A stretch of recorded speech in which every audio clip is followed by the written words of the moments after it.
Hey, welcome everyone to a review of the Sony MDR-XB550AP wired headphones. I'm just going to keep calling them the 550 for the rest of this video just because it's simpler and because Sony naming convention is pretty horrible. And not only that, this is part of the Sony's extra bass lineup, which means it puts a lot of emphasis on bass. So if you're a bass enthusiast, this might be right up your alley, again, considering the price tag, which here in Canadian dollars, it's listed at $60, which is what it retails for. And oddly enough, also in the United States, it retails for $60 as well, even though the US dollar is much stronger than the Canadian dollar. It's kind of weird. However, you can find them on sale time to time in either geography. These are strictly wired headphones, so it should be kind of a given that there's no battery built into these headphones. And they connect using a 3.5mm auxiliary connection. The cable measures in about 45 inches. So that basically means that the cables are pretty decent length. So if you have, like, say, connected to your cell phone and it's in your pocket and you're riding your bike, it's not short enough where it'll kind of keep tugging on your device and tug at your headphones. It'll be an adequate amount of length. But it's not too long where you have too much cable sagging around needlessly, which is kind of annoying and sometimes really messy. Now, far too often I have bad luck with the cable getting really jumbled up and mixed up when I throw it in my bag or I'm picking it up from one spot to another of my home. I don't really have that problem with these headphones. And that's probably because the cable isn't a typical thin cylinder shape, and that type of cable tends to get tangled often for me. In this case, it's a thin rectangle shape, which might be the reason it's usually tangle-free, at least in my experience. So when it comes to taking phone calls on a cell phone, it works just fine if you're connected to a headphone jack, if your smartphone even has a headphone jack. And that's because the microphone is built into the cable right here, which I'll talk about shortly, about the control button placement as well. And when it comes to taking calls over Zoom or Teams on a Windows computer, which I did in my testing, it works just fine. As you would expect, audio does come out of the headphone speaker pieces, of course, and the microphone does pick up on the Windows computer, but I did have to kind of fiddle and play with the input and output source on my Teams and Zoom calls, but once I got it tested and up and running, it was working just fine. There are no accessories included in the box, which means there's no traveler's case as well, but that should be expected at such a low price tag. Now, they're not bad when it comes to their physical appeal, especially that metal bar on the top of the headband. The metal bar is shiny and gives the headphones kind of like a retro 80s, 90s look, which is a neat touch in my opinion. It appears that the metal bar goes through most of the headband, which makes the main frame solid. And that's also the main reason the headphones can't collapse in. Basically, they can't fold in to make them more portable for traveling on the go if you're throwing it in your bag, for example. However, the fact that the headphones can't collapse in for that slightly more portability is a good thing because it makes the frame a little bit more solid. However, while the headband feels great, the ear cups feel flimsy and cheap. This has nothing to do with the fact that the entire body weighs a light 180 grams, it's just that the ear cups don't feel strong. The weak body design carries over to the length adjustment. Adjusting the ear cup length is done in notches, but it tends to change unintentionally. And the thing is, when I'm wearing them, they're just fine. I have no problem. But when I pick them up and take them on the go, maybe from one level to the house to the basement, or I put them in my bag and I'm taking them somewhere else and I want to use them again, I notice that the length adjustment adjusts easily. Like, it's too easy and it's really annoying. So if you're someone that takes the bus often and you throw them in your bag, in and out, a couple times a day, be on the expectation that you're gonna have to frequently adjust them each time because they just kind of change on their own unintentionally. One other thing to keep in mind is that there's no information from Sony's website if they're dust and water resistant.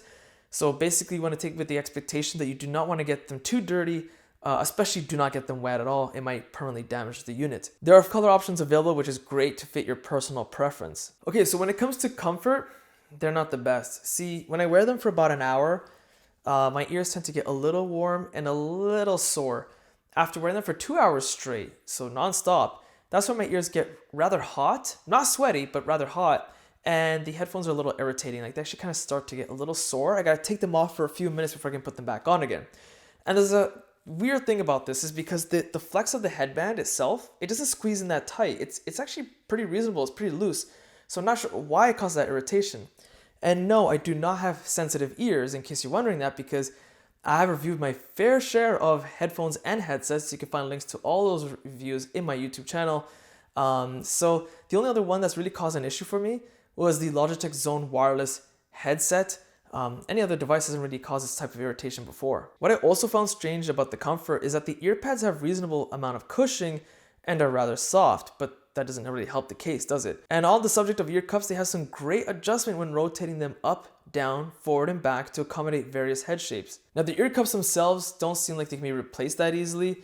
At least that's what I expect, because there's no official replacement units being sold by Sony So be cautious if you ever get them damaged. When resting the headphones on my shoulder, it's not too bad when I have to look left or right. It just brushes my chin ever so slightly, but of course if your chin is shorter, it'll kind of annoy you just ever so slightly. Looking down is not a problem though. So if you try to be clever by folding the ear cups in, it's not a good idea as it'll rub into your neck and it's really uncomfortable. There's only one control button for the headphones, which is a multi-function button, which is located slightly down the auxiliary cable, as I mentioned earlier. For most devices connected to the headphones, it'll be used to play, pause music, or answer and hang up a call. Oddly enough, if you have an iPhone with a headphone jack, most of the controls are compatible with an iPhone. I'll explain why that's a little odd. So when it comes to controlling the iPhone, if you double press the button, it'll go to the next track. Triple press will go to the previous track. And if you're getting an inbound call, pressing and holding the button for 2 seconds will reject the call. And Sony documentation states that if you connect the headphones to a smartphone that is not an iPhone, the behavior will be sporadic. And I can confirm that's a bit true. You see, when I'm connecting them to my older Samsung Galaxy S10 Plus, which has a headphone jack, play pause works just fine. Answer hang up calls with a single tap works just fine. Double pressing to go to the next track works fine. Triple pressing to go to the previous track does not work.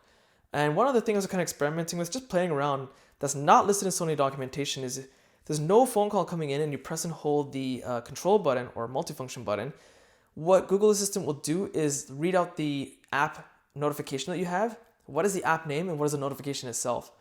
So I find it kind of weird because Sony makes Android devices and they have compatibility and function working better with iPhones than, well, Android devices in general. And that's rather unfortunate because much cheaper earbuds, wired earbuds that I've used in the past, have that basic control where you can go to next track, previous track, play, pause, all from just a few buttons, and it works with almost any device I've ever tested with. Why can't these? Now, there is no active noise canceling, ANC for short, technology built into these headphones, and when it comes to passive noise canceling, so just wearing the headphones to see if it'll block out exterior noise, doesn't really do that. You can pretty much hear everything around you. And with that, let's jump over to some microphone samples. Okay, so all audio that you hear is coming directly from the onboard microphone built into the wire. Not the best microphone, of course, but it's kind of what you expect at this price point. You shouldn't expect the best, right? But it does an adequate job, again, at this price point. What I'm gonna do is switch over to replicating a noisy environment, because right now it's dead quiet, and I'm gonna use my camera microphone to show you how noisy it really is, then use the onboard microphone to see if you can isolate exterior noise.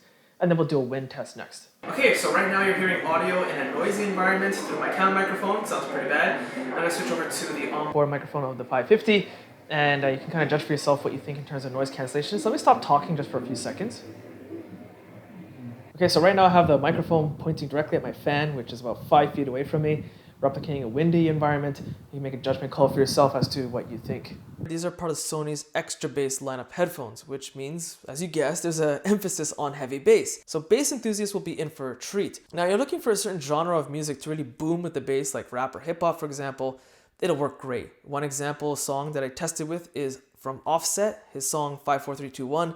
Man, it was just rocking to my ears. Fantastic. Now, how you listen to music is all about personal preference. I completely get that and respect it. I'm also a bass enthusiast, but just hear me out. Where you have songs where vocals are supposed to be the star, like Hold Me Closer from Elton John and Britney Spears, the bass is way too high, like way too high, and it kind of drowns out the vocals, which is where the main focus point of the song should be. Now, some of you might be thinking, well, why don't you just stick with an equalizer, like a third-party app on a smartphone or computer, or even the one built into the Spotify app, like say on your Windows computer. Here's a weird thing. If I lower the bass, it works just fine. The bass gets muffled down, it sounds a bit more neutral and flatter, as it should be for that Hold Me Closer song. But here's the bizarre thing. On the equalizer, when I tried to increase the mids or the highs, one or the other, or even both, because I was trying to experiment to see what's going on with these headphones, it's really bizarre, it gets worse. So if I just increase mids on their own, the mids actually sound worse. They sound flatter. I know that doesn't make sense. I actually was scratching my head over this. I was like, this doesn't make sense. So I lowered the mids, increased the highs. And the highs sounded worse. They sounded not as sharp as they should be. It sounded less sharp, if anything. So that's what I mean. There's something weird going on.